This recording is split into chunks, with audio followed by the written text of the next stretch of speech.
बच्चों, आज हम अभी तक जो होमवर्क हुआ था उसका पूरा एनालिसिस करेंगे और देखेंगे कि आज तक हमने क्या क्या सीखा है। तो सबसे पहले हम बात करते हैं नाउन की। नाउन किसे कहते हैं? The name of person, place और थिंग इज कॉल्ड नाउन। इसको हम एक चार्ट के द्वारा देखते हैं कि नाउन क्या होती हैं और इसको कितनी कैटेगरी में डिवाइड किया गया है। तो यहाँ पर आप देख सकते हो, हमने यहाँ पर 3 कैटेगरी में इनको बांट के रखा हुआ है। द नेम ऑफ पर्सन्स पहली लिस्ट में है, प्लेसेस दूसरी लिस्ट में है और थिंग्स तीसरी लिस्ट में है। तो यहाँ पर इसी आधार पर हम लोग नाउन को बांटते हैं। आइए अब देखते हैं नाउन कितने प्रकार की होती हैं और उनके कुछ एग्जाम्पल्स भी हम देखते हैं।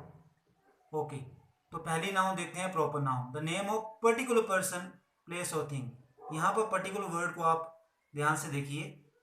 अभी कुछ एग्जाम्पल यहाँ पर हम प्रॉपर नाउन के देखते हैं। पहला सेंटेंस है Delhi is the capital of India. अभी देखिए, दिल्ली और इंडिया ये दो विशेष जगह के नाम हैं, क्योंकि ऐसे नाम किसी दूसरी जगह के नहीं हैं, इसलिए इन्हें प्रॉपर नाउन कहते हैं। सेकंड एग्जाम्पल में the Ganga is a sacred river. Ganga जैसी दूसरी कोई नदी नहीं है, इसलिए गंगा क्या है? प्रॉपर नाउन है। Mahatma Gandhi was a great leader. Mahatma Gandhi दुनिया में एक ही थे, इसलिए ये भी किस में आए? प्रॉपर नाउन में आए। Agra is known as the city of Taj. Agra और ताज भी दुनिया में अपने आप एक अलग उदाहरण है, इसलिए ये सारे के सारे प्रॉपर नाउन में आए हैं। अभी दूसरी नाउन देखते हैं common noun. The name of similar looking person, place और thing is called common noun. यहाँ पर ये खासियत है कि ये सारी चीज़ें एक जैसी होती हैं। ये इनकी पूरी की पूरी कम्युनिटी को हम एक ही नाम के साथ बुलाते हैं। कुछ एग्जांपल्स देखते हैं। He writes a letter. अब यहाँ पर लेटर देखिए, सभी लेटर्स को लेटर बोलते हैं। Delhi is a big city. हर एक सिटी को सिटी बोला जाता है, इसलिए ये भी क्या है? कॉमन नाउन है। She bought a chair. अब किसी भी प्रकार की चेयर हो, सबको चेयर ही बोला जाता है, that is why chair is a common noun. The boy is reading a book. सभी प्रकार की बुक्स को बुक बोला जाता है, इसलिए ये चारों के चारों एग्जाम्पल्स में जो बॉर्डर लेटर हैं, जिनको थोड़ा गाढ़ा करके रखा हुआ है, ये सारे कॉमन नाउन के उदाहरण हैं। तीसरी नाउन है collective noun. Collection of nouns spoken as whole. अभी दो वर्ड्स हैं, कलेक्शन एंड होल। अभी कुछ चीज़ों को इकट्ठा करके उनको एक ही नाम के साथ पुकारें तो वो कलेक्टिव नाउन में आती है। कुछ उदाहरण देखते हैं। This is my class. अभी क्लास देखिए आप, सभी स्टूडेंट्स को जब हम इकट्ठा करते हैं और उनको एक नाम के साथ बुलाते हैं तो क्लास बन जाती है, that is why class is a common noun. A crowd gathered there. कुछ लोग इकट्ठे होते हैं, उसको हम क्राउड बोलते हैं। The Indian army for bravely. जो भी सोल्जर्स डिफेंस फोर्सेस में ज्वाइन करते हैं तो उन सबको क्या बोलते हैं? आर्मी बोलते हैं। तो इसलिए ये कलेक्टिव वर्ड है सोल्जर्स के लिए। अभी अगला उदाहरण हम देखते हैं मटेरियल नाउन का। मैटर और substance of which things are made are called material noun. तो जिन चीज़ों से, जिन पदार्थों से जो चीज़ बनती है उन्हें हम मटेरियल नाउन बोलते हैं। तो देखिए, I bought 1 kilogram sugar from market. तो शुगर यहाँ पर एक मटेरियल है, इसलिए शुगर क्या हुआ? Material noun. Second example, my ring is made of gold. Gold क्या है? एक मटेरियल है, इसलिए ये क्या हुआ? Material noun. Bring some oil from grocery shop. तो ऑयल क्या है? एक मटेरियल है, इसलिए ये क्या हुआ? Material noun. अगली नाउन है abstract noun. The crowd, the words that set about the quality, action और state of noun is called abstract noun. तो यहाँ पर उनकी क्वालिटी, एक्शन और स्टेट की बात होनी चाहिए। उदाहरण देखते हैं। Honesty is the best policy. Honesty एक क्वालिटी है, तो ये क्या हुआ? एब्स्ट्रैक्ट नाउन हुआ। Wisdom is better than strength. Wisdom क्या है? एक स्टेट है, तो ये एक एब्स्ट्रैक्ट नाउन हुआ।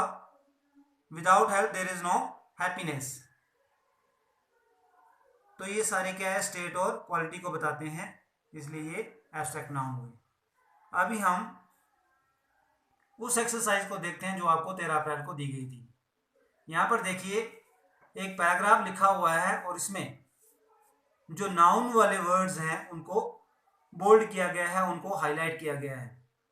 तो ये सारे के सारे वर्ड जो ऊपर हमने नाउन्स की डेफिनेशन पढ़ी है और उनके उदाहरण देखे हैं, उनकी ओर इशारा करते हैं, उन्हें इंडिकेट करते हैं। तो इस तरह से हमने नाउन को छांटना है। जो भी प्रकार की नाउन हो उनको बोल्ड किया गया है और हम उनको ऊपर दी हुई 5 कैटेगरी में बांट सकते हैं। अगला जो पार्ट हमने पढ़ा था वो था sentence and parts of sentence. तो जैसा कि सेंटेंस की डेफिनेशन में आता है, the group of words that makes complete sense is called sentence. तो यहाँ पर जो वर्ड्स हैं वो एक सीक्वेंस वाइज होने चाहिए और उनकी जो है कंप्लीट सेंस निकलनी चाहिए, तभी वो सेंटेंस कहलाएगा। अगर हम पार्ट्स की बात करें तो पार्ट्स में सब्जेक्ट, वर्ब और ऑब्जेक्ट एक निश्चित सीक्वेंस में आने चाहिए, तभी वो पूरी की पूरी सेंस देंगे और तभी इन वर्ड्स को मिला के जो एक सेंटेंस बनेगा वो सेंटेंस कहलाएगा, अदरवाइज वो एक सेंटेंस ना होकर कुछ और ही बन जाएगा। तो देखते हैं सेंटेंसेस में हमारे जो उसके पार्ट्स होते हैं जिसे हम सब्जेक्ट, वर्ब, ऑब्जेक्ट और जिसे हम एसबीओ के द्वारा कहते हैं, किस तरह से अरेंज करते हैं। अगर हम सेंस के हिसाब से देखें तो सेंटेंसेस को मुख्यतः 6 भागों में बांटा गया, लेकिन हाँ यहाँ पर हम लोग 4 के बारे में पढ़ेंगे। तो पहला उदाहरण देखते हैं अफर्मेटिव सेंटेंस। यहाँ पर एक स्टेटमेंट दी गई है जिसमें सब्जेक्ट के बाद वर्ब और वर्ब के बाद ऑब्जेक्ट आना चाहिए। एक उदाहरण यहाँ पर देखा है, मनोज टीचर्स इंग्लिश। तो जिसके बारे में बात हो रही है यहाँ पर वो सब्जेक्ट कहलाएगा। तो यहाँ पर बात मनोज के बारे में हो रही है। वो क्या कर रहा है, वो टीच करता है, ही टीचर्स। तो टीच क्या हुआ, वर्ब, और किस विषय को पढ़ाते हैं वो, इंग्लिश को। तो इंग्लिश क्या हुआ, ऑब्जेक्ट। अब दूसरा उदाहरण देखते हैं यहाँ पर, जहाँ पर हेल्पिंग वर्ब भी लगी है। अभी कहाँ पर हेल्पिंग वर्ब लगेगी, कहाँ पर नहीं लगेगी एक एक्शन सेंटेंस में, वो बाद में देखेंगे। सेकंड एग्जांपल है, कार्तिक इज प्लेइंग क्रिकेट।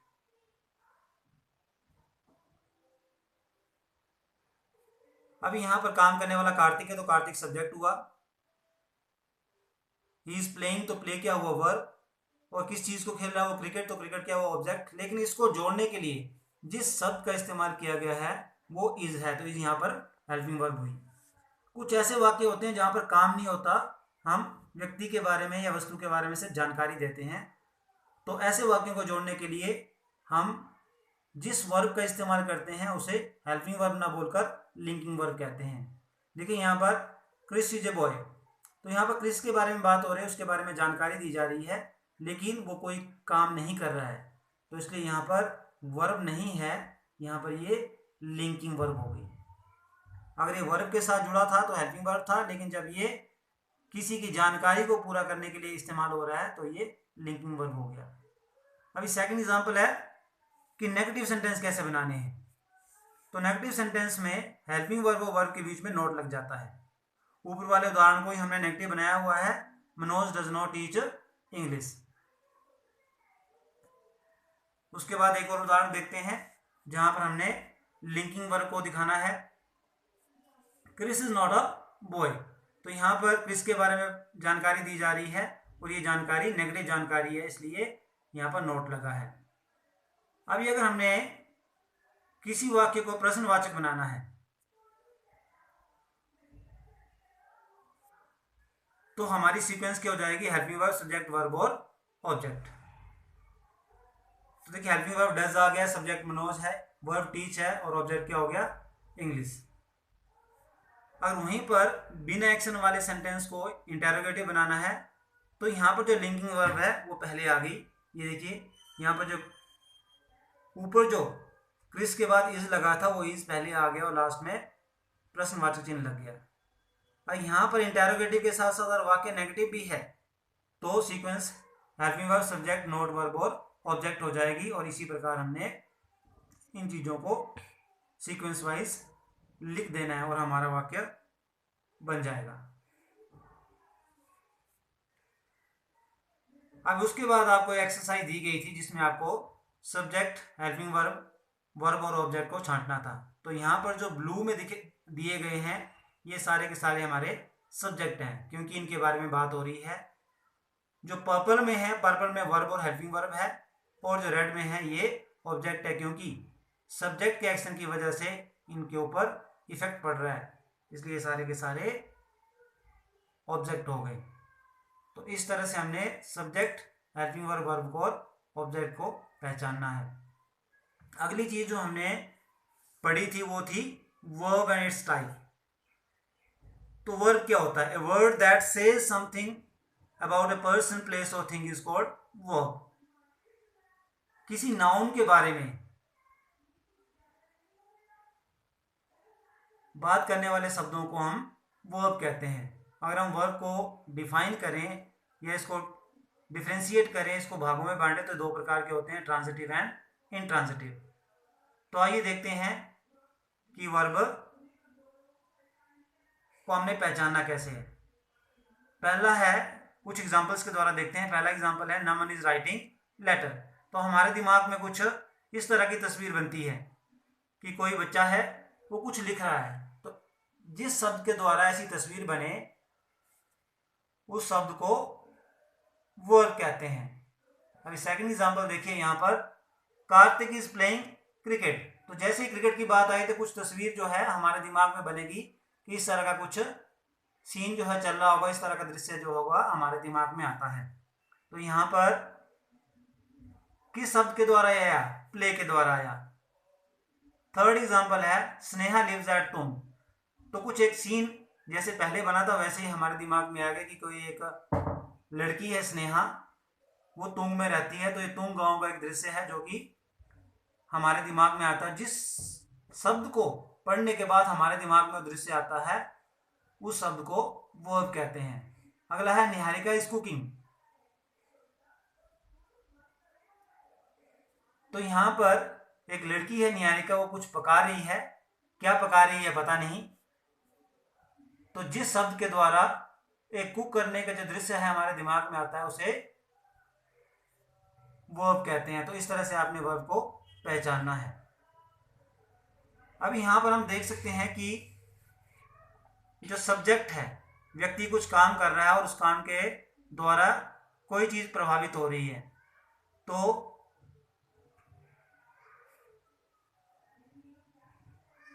जहां पर ऑब्जेक्ट लगा होगा उन वर्ब को ट्रांजिटिव वर्ब बोलते हैं, और जहां पर ऑब्जेक्ट नहीं लगा होगा, जैसे यहां पर देखिए एग्जांपल 8, 9 और 10 में यू गो, लेकिन कहाँ आप जाते हो ये पता नहीं है। ही रन्स, कहाँ दौड़ते हो ये पता नहीं है। स्टूडेंट प्लेस, तो यहाँ पर कोई भी ऑब्जेक्ट नहीं है, इसलिए ऐसी वर्ब को इंट्रांजिटिव वर्ब कहते हैं। अगली जो चीज हमने पढ़ी थी वो थी नंबर नाउन, अर्थात वचन बदलना। तो नंबर के आधार पर नाउन्स को दो भागों में बांटा गया है। पहला है singular number, a noun that points out one person और thing is called singular noun. और प्लूरल नाउन में the noun that points out more than one person और thing is called plural noun. कुछ एग्जांपल्स हम यहाँ पर देखते हैं कि सिंगुलर नाउन और प्लूरल नाउन क्या होते हैं। यहाँ पर देखिए इस चार्ट में आप देख सकते हैं कि एक चीज को सिंगुलर नाउन कहते हैं। यहाँ पर चेरी, एक चेरी को चेरी के द्वारा बताया, लेकिन जब दो चेरी कर दी तो यहाँ पर ये चेरीज हो गया। फार्म, एक फार्म था, एक खेत था, तो उसको फार्म के द्वारा बोला गया, लेकिन एक से ज्यादा खेत हो गए तो उसको फार्म्स बोला। एक चूहे को माउस के द्वारा बताया गया है, एक से ज्यादा चूहे को माइस के द्वारा बोला गया है। बॉक्स, एक बॉक्स है, एक से ज्यादा बॉक्स को बॉक्सेस बना दिया है। और इसी तरह एक लीफ है, लेकिन एक से ज्यादा लीफ को लीव्स बोलते हैं। कुछ और उदाहरण हम यहाँ पर देखते हैं। यहाँ पे देखिए एक हॉर्स है, लेकिन एक से ज्यादा हॉर्स को हॉर्सेस बोलेंगे, जो कि प्लूरल नाउन है। एक फार्म, एक से ज्यादा फार्म्स। एक औरत, वुमेन, एक से ज्यादा औरतों को वुमेन बोलते हैं। एक पोस्टर को पोस्टर बोलते हैं, लेकिन एक से ज्यादा पोस्टर को पोस्टर्स। एक माउस, मोर देन वन माइस। एक दांत, मोर than one teeth, tooth is called teeth. एक बच्चे को चाइल्ड के द्वारा बोलते हैं, लेकिन एक से ज्यादा बच्चों को चिल्ड्रन कहते हैं। और एक पर्सन को एक चीज के द्वारा अंकित किया गया है, लेकिन एक से ज्यादा पर्सन्स को इस तरह से एक सिंबल्स के द्वारा दिखाया गया है। एक पैर को फुट बोलते हैं, लेकिन एक से ज्यादा पैर को फीट बोलते हैं। ये तो कुछ पिक्चोरियल चीजें थी। अभी हम बात करते हैं कुछ और उदाहरण की, जहां पर सिंगुलर क्या होगा, प्लूरल क्या होगा, उसको कुछ एग्जांपल्स के द्वारा दिखाया गया। Knife, knives, wife, wifes, wolf, wolves, staff, staffs, half, halfs, leaf, leaves, hoof, hoofs, self, selves, calf, calfs, teacher, teachers, few sets, pen pens, students, pencils, wallets, ribbons, calendars and cake का cakes बन जाएगा। तो इस तरह से ये सारे examples आपने करने थे। उम्मीद करता हूँ कि आपको ये सारी की सारी चीज़ें समझ आ गई होंगी। कुछ डाउट होने पर आप अपने डाउट जरूर पूछेंगे। Best of